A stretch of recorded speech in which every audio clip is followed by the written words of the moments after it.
Here's a number that should make you uncomfortable. The average American in their 60s, standing at the edge of retirement, has less than $600,000 saved in their 401k. That sounds like a lot of money. It is not. Not when you realize that same person is about to stop earning a paycheck for the next 20 or 30 years. And here's the part nobody tells you. That number is the average. The typical person, the one right in the middle of the pack, has far less. In some age groups, the real number is barely a fifth of what financial experts say you actually need. So today we're going to answer a question most people are too afraid to ask out loud. Where do you actually stand? Not where you think you stand. Not where you hope you stand. Where the real data says you stand, at 40, at 50, and at 60. By the end of this video, you will know exactly how your savings compare to millions of other Americans in your age group. You will understand why so many people fall behind, even when they're working hard and doing everything right. And you will walk away with a clear picture of what actually separates the people who retire comfortably from the people who don't. This isn't about shame.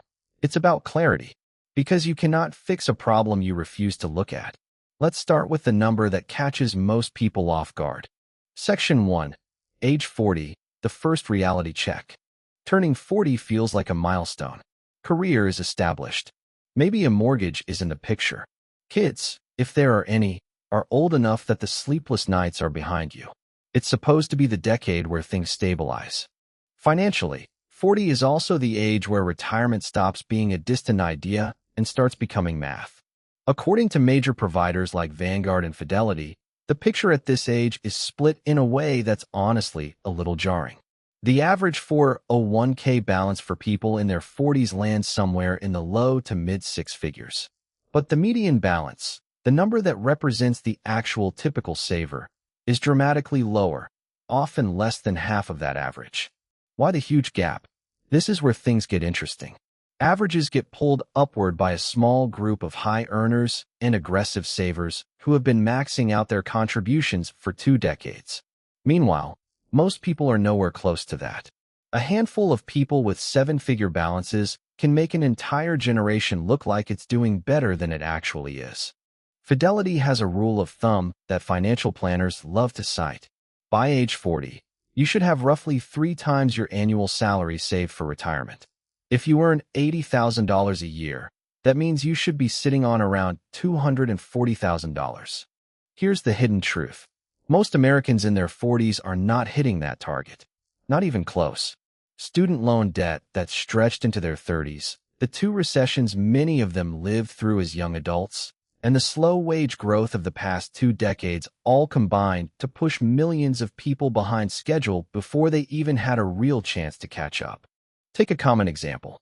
A woman will call Sarah, 42 years old, working as a marketing manager. She started saving in her 20s, but she paused contributions twice, once during a layoff, once to pay off credit card debt. Each pause felt small at the time. A few months here, a year there.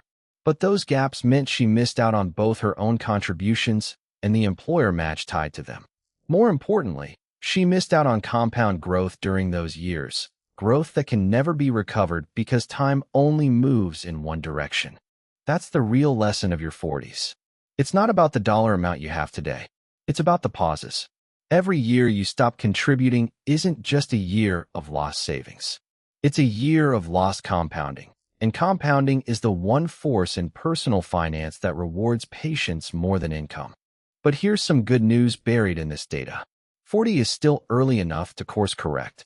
You have 20, sometimes 25 years left before retirement. That's enough time for consistent contributions to make a real difference. The mistake most people make is assuming they're too far behind to bother. They're not. But the next decade is where the gap either closes or widens dramatically. And that brings us to 50. Section 2. Age 50, the decade that decides everything. If 40 is the wake-up call, 50 is Judgment Day. This is the decade where the gap between people who prepared and people who didn't becomes impossible to ignore. By 50, the average 401k balance climbs significantly, often landing somewhere around $600,000 according to several major providers. Sounds encouraging, right? But once again, the median tells a very different story. The typical 50-year-old's balance is usually less than half of that average, sometimes closer to a quarter of it, depending on which dataset you look at. Most people don't realize that 50 is also the first year the government gives you a genuine advantage most workers don't take advantage of. It's called a catch-up contribution. Once you turn 50, you're legally allowed to contribute extra money into your 401k beyond the normal annual limit, specifically because lawmakers recognize that people this age are often behind and need a way to accelerate. And here's the twist almost nobody talks about. The IRS created an even bigger version of this for people between 60 and 63, sometimes called a super catch-up, allowing even larger contributions in those final working years. It's essentially a built-in second chance. Yet the vast majority of eligible workers never use it. Not because they don't want to, but because they simply don't have the extra income to spare after mortgages, aging parents, and in many cases, still dependent adult children. This is the hidden truth about your 50s. It's the decade where life gets financially crowded. You might be paying for a child's college tuition at the exact same time your own parents need help covering medical bits. Financial planners have a name for this. They call it the sandwich generation. People squeezed financially from both directions at once, trying to save for their own future while supporting the people on either side of them. Consider a man we'll call David, 53 years old, an engineer who has been contributing to his 401k consistently since his late 20s. On paper, he looks like a success story. But 2 years ago, his daughter needed help with a down payment, and his mother's medical bills started climbing. David didn't stop contributing entirely, but he scaled back significantly, from 15% of his salary down to just the minimum needed to get his employer match. That decision, multiplied across millions of American households, is a huge part of why the median lags so far behind the average. It's not laziness. It's not poor planning. It's the reality of supporting a family in a country where healthcare and education costs keep rising faster than wages. The lesson from age 50 is this. If you can protect your contribution rate during this decade, even partially, you are doing something the majority of your peers cannot manage. And if you've fallen behind, the catch-up contribution rules exist specifically so you're not out of options. 50 isn't the finish line. It's the last major sprint before the race actually ends. Which brings us to the age where all of this becomes real. 60. Section 3, age 60, where the truth finally shows up. 60 is the decade where theory becomes reality. This is when people start actually checking exit dates, calculating monthly expenses, and asking themselves the terrifying question, is this enough? The average 401k balance for Americans in their 60s tends to fall somewhere between $500,000 and $600,000, depending on the provider and the year the data was collected. Sounds like a solid number. But the median, again, tells a much harsher story. In several major studies, the median balance for this age group sits well under $200,000. For a lot of people staring down retirement, that's a gap between comfort and real financial fear. Let's put that in perspective using a widely used guideline called the 4% rule, a general framework retirement planners use to estimate how much you can safely withdraw each year without running out of money too soon. If you have $1 million saved, that translates to roughly $40,000 a year in sustainable withdrawals. Combine that with an average Social Security benefit, and you get a modest but livable income. Now flip that scenario. If your 401k balance is closer to the median, under $200,000, your sustainable withdrawal shrinks to a fraction of that. Suddenly, Social Security isn't a supplement to your lifestyle. It's the majority of it. And Social Security alone was never designed to fully replace a working income. However, there's one problem nobody talks about enough. Many people in their 60s aren't just undersaved. They're also carrying debt into retirement for the first time in modern history at this scale. Mortgages that were refinanced multiple times, home equity loans, even car payments, all stretching into a phase of life when income is about to drop dramatically. It's not just about how much you saved. It's about what you still owe when the paychecks stop. Take a story that plays out constantly across this country. A couple we'll call Linda and Robert, both 61, planning to retire within the next few years. Robert had a solid 401k from decades at the same manufacturing company. Linda, who took nearly a decade off to raise their children before returning to part-time work, has almost nothing saved under her own name. Combined, their household savings look reasonable on paper. But because so much of it sits in Robert's name and in a single account, they're now facing decisions about how to structure withdrawals in a way that doesn't trigger unnecessary taxes or drain the account too quickly. Their story reveals something most people never consider. Retirement savings isn't just about the dollar amount. It's about structure, timing, and how the money is actually withdrawn once you stop working. $1 million pulled out carelessly can run dry far faster than a smaller, well-managed amount. The most important truth of your 60s is this. This is the decade where mistakes from your 30s, 40s, and 50s either quietly disappear because you course-corrected, or they show up all at once as a very real, very uncomfortable gap between what you have and what you need. Section 4. The pattern hiding behind all three numbers. Now step back for a second, because there's a pattern running through all three of these age groups that most people completely miss. At every single stage, 40, 50, and 60, the average balance is dramatically higher than the median balance. That gap isn't random.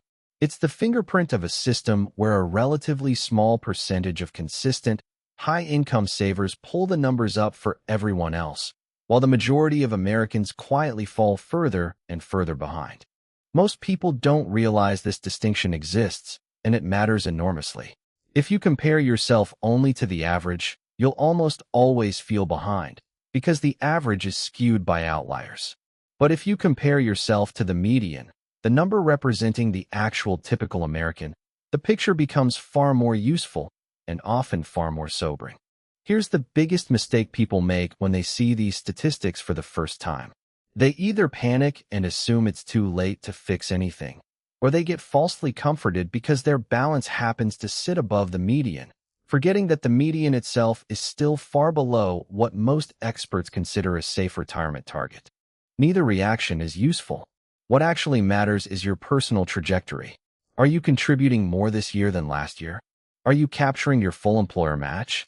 Are you protecting your savings rate even during financially difficult stretches, the way David tried to in his 50s? These questions matter more than any single snapshot number, because retirement savings isn't a photograph. It's a moving picture that plays out over decades. Section 5. What actually separates the people who get ahead? So what's the real difference between the people sitting comfortably above these benchmarks and the people falling further behind every year? It's rarely about income alone. Plenty of high earners have almost nothing saved, and plenty of modest earners have built impressive nest eggs. The real differentiator comes down to three behaviors, and none of them require getting lucky in the stock market. First, consistency beats intensity. Someone who contributes a steady 10% of their income every single year, without pausing, will almost always outperform someone who contributes aggressively for a few years and then stops for a few years. Compounding rewards uninterrupted time in the market far more than it rewards occasional bursts of effort. Second, capturing the full employer match is non-negotiable.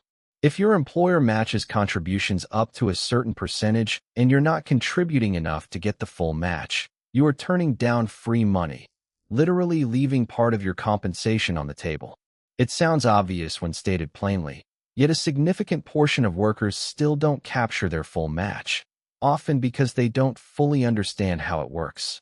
Third, and this one surprises people, protecting your savings rate during hard years matters more than boosting it during easy years. It's tempting to think the goal is to save aggressively when times are good.